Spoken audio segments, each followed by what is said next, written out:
there, I'm Amy Murray from Teaching Exceptional Kinders, and today I'm here to chat about the beginning of kindergarten. The beginning of kindergarten can be totally overwhelming. I know that when I first started teaching kindergarten, I found out a week before school started, and I was not quite prepared. I had my special ed background, and I thought, I can do anything. And then these 25-year-olds and 6-year-olds showed up who had not been in their school before, who didn't know me and what to expect, and it was a lot. But we made it and we managed. And over the years, I've learned a few tips and tricks that I'd like to share with you so you don't have to make the same mistakes I did. So let's dig in.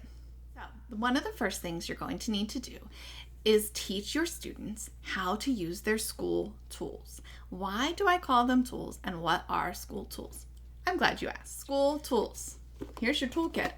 Yes, it's a pencil box. My favorite are these Sterilite containers from anywhere. Target, Walmart. I think I got this one at Walmart. They come in great colors. Used to be able to get them for like 50 cents a piece at the beginning of the year sales. They're probably more like $1 now. But it's worth it to have everyone have the same. So it's up to you. But some kind of toolkit. Plastic is preferred. And these hold up pretty well. So at the bottom of their toolkit, where this sticker is, I put a label with their name. And so that's where it went. And also their number. We used a number system, but that's another video for another day. So they knew whose was whose. Inside the toolkit on the first day, the only thing they would find is a pencil. One year I had a parent donate these, which is awesome, and I never went back, with the erasers. Super fun, but kids destroy them. So if you don't have the ones with the erasers, no big deal. There are lots of debates on pencils, whether you should use skinny, fat. I always use beginning of the year pencils in kindergarten. I felt like it was better to give them grip. And then if you have kids who need special grips, you can of course address that as they come up. So inside their toolkit is their very first tool, a pencil. And that's it. Why? What about all their other tools? Because I haven't taught them how to use them yet. Kindergartners need to be taught how to properly use their tools. We call them tools so they are not playthings.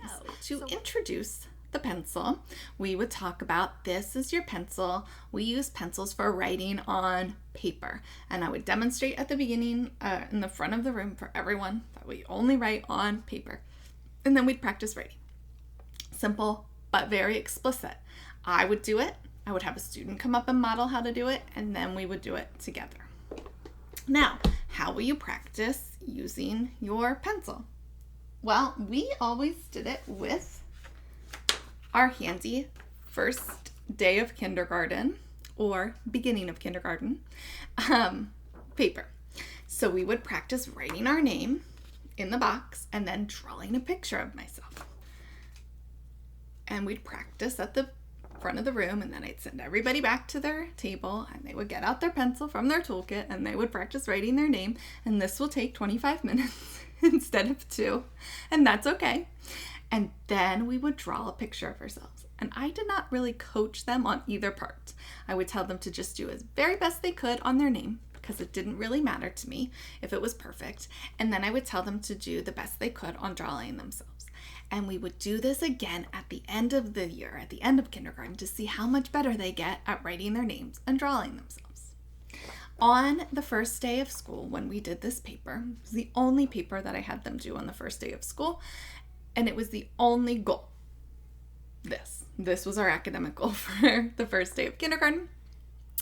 And they used old crayons, because remember, they don't have crayons in their toolkits yet. So I would have just a bucket of old crayons, and actually you see that pencil bucket over there. I had buckets like that on each of their tables with old crayons that I didn't mind if they got broken or lost or whatever, because they were old. They were left over from last year or years past, and that's what they used to draw themselves on their picture. Then day 2, they would get their crayons.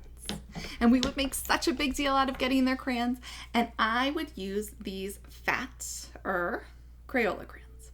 You can get them at back to school time at a decent deal. Our district did not use Crayola crayons, but they gave us kindergarten size crayons, and I would use those. It came with 8 colors. It did not come with pink though. And kids love pink, especially my daughter. So you can go on Amazon, and I'll leave a link below, to bulk order just pink crayons for not that much money, and then everybody has one. And so you'd put their crayons in their toolkit. And when you get the kindergarten size crayons, typically it's just 8 colors. With Crayola, sometimes you can find a really good deal. I'll see if I can find one and link it below on like 16 colors, which is fun because then you get the pinks and all the other fun colors too. But 8 colors is fine for the beginning of the year because we're training them to use their tools, right? And then after a couple months, you can give them the skinny Crayola crayons that are all 50 cents a piece right now. And that's perfect because then they already know how to use their tools and they're less likely to break them. We talk about crayons just like we talked about pencils, and we have a practice page for crayons as well. So it says I can color a picture over here, and it has a place for their name. So is their name going to be perfect right now? No. I do encourage them to write their name with a pencil though, because that's in their toolkit. And then we practice writing with crayons. Now, when we're writing with crayons, we try to stay in the lines. We color, but not too dark, not too light. We want to be able to see our color. We don't want to break our crayons if we color too hard, and all those things. And you model it for them. And then you have a couple of kids come up and color different parts of the school as well. Then you show them that if they finish their picture early, they could add clouds and a sun and details and people to their picture with their new crayons. And then you praise them up and down after they're finished, put a nice big star on here and send it home. So mom and dad can see that they learned how to use their crayons. So that's another day of tool training. Easy peasy, but very explicit. The next day, you could kind of choose what you want to do. I like to do a tracing job just for some extra fine motor, but that's totally up to you. So I have this fish in here, so you can use your crayons, because pencil's hard to trace with at the beginning of the year, but tracing is something they don't always know how to do. So you model how to trace around the lines, and then when they're done, they can color it in. So no new tool today, but a new skill, tracing. You'll notice we are on day 4 of using our toolkits, and our toolkit still only has a pencil and crayons, and that is very purposeful. You do not want scissors and glue in that toolkit at the beginning of the year before you have taught them how to do anything. In fact, after a couple of not so great experiences with scissors in my classroom, my students were never allowed to keep scissors in their toolkits because live and learn without getting into too much there. So scissors were kept at a special spot that I got out when we needed to use them, so I had more control. But day 4 is scissors. And that might make you panic, and that's okay. But scissors are important. So we watched a great YouTube video about cutting and how you put your thumb in the top and your fingers on the bottom and open, shut them, cut, cut, cut. Okay? And so we went over and over and over and over and over and over and over. We only cut paper. Scissors are for cutting paper. We only cut paper. And then I had them repeat me over and over and over till they thought I was losing my mind, but they got it. We only cut paper. And then you can try cutting out this heart shape. There's a place for their name. You don't necessarily need it. So then they'll cut, and they'll cut out the heart as best they can. My 4-year-old cut hers out by herself like this. So they are capable of cutting. Some of them might not be, and that's okay. And then I let them decorate it after, and they can write their name on the back and send it home, and you can tell parents how you practiced cutting. Will everyone cut it out perfectly? No. But the goal is that they're only cutting paper. That's the biggest thing. We are only cutting paper. Then you're going to practice cutting and gluing. Oh my goodness. I much prefer glue sticks. I know you will find things out there about using like a little dabble, do you, of Elmer's glue. Great, not for me. Also, you might find glue sponges. That's a lot of work, and people swear by them, and awesome. Just wasn't for me. Glue sticks were fine. My school district also provided them, so that may be another reason that I liked them. I like the big size. It's great for little hands. So we used big Elmer's glue sticks. Then for this one, they will cut out the apples and cut the boxes. That makes it a lot easier.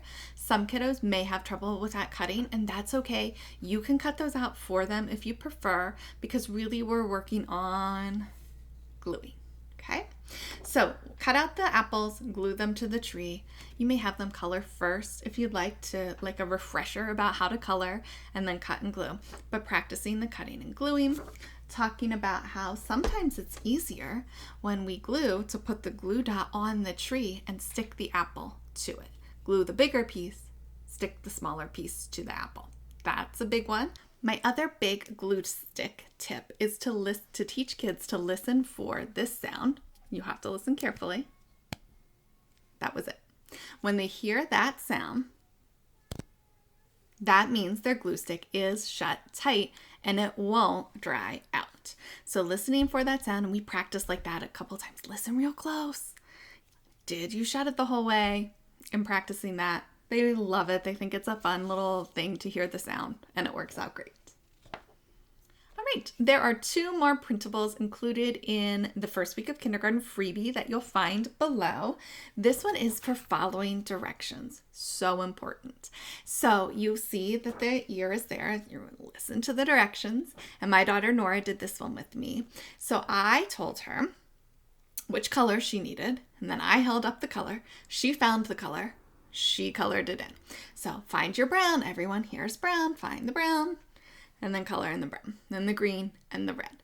You will still have some students who are not able to do that. That's okay. But that way, everyone has a fair chance at being able to follow the directions while you go around and help the kiddos who struggle. This is a great one. And it's cute. It's apple. It's the beginning of the year. The last page that's included is coloring with a marker.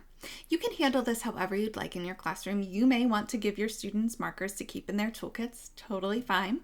We did not do much coloring with markers, so this would have been stashed away for another time when we were ready to use markers in our classroom, but it's included just in case.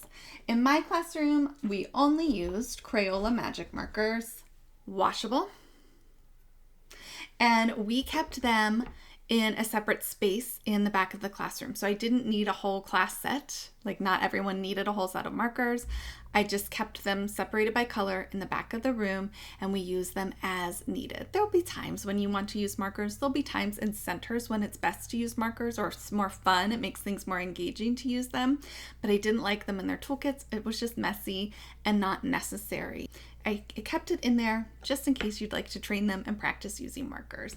If you do, you want to be sure to use that test with the sound again. When they put their marker away, they should hear. And that's how they know that it's that the cap is all good and their marker won't dry out. There is, of course, one last page. On the last day of kindergarten, there is also an option that says at the end of kindergarten. I never waited till the last day to do this because then I wouldn't remember to get it all together to send home. So we did it towards the end of kindergarten, and by naming it at the end of kindergarten, I didn't have kids saying, "But Mrs. Murray, it's not the last day," because you'll have those, especially at the end when they can read all the pages. So then we would compare the first day and the last day of kindergarten. I'd glue them to a big piece of construction paper and send them home so moms and dads could see the difference between the first and the last day. It's a nice kindergarten keepsake as well. That wraps up our video on introducing school tools in kindergarten. Remember, explicit modeling is the key. You show them how, then have a couple of students do it, and then you can use these printables to practice individually at their table spots. This will help you to train students on how to properly take care of their tools, how to use them, and will avoid any unnecessary accidents as school is beginning. I hope that you found these tools helpful. If you liked this video and found some value in it, please like and subscribe. That lets YouTube know that other people may like this video as well. If you ever need to get in touch with me, you can email me at amy@teachingexceptionalkinders.com. And please, if you grab this freebie and use it with your students, snap a picture and tag me on Instagram. I love to see my resources in the wild, if you will. On Instagram, I'm at Teaching Exceptional Kinders. Until next time, Have an exceptional day.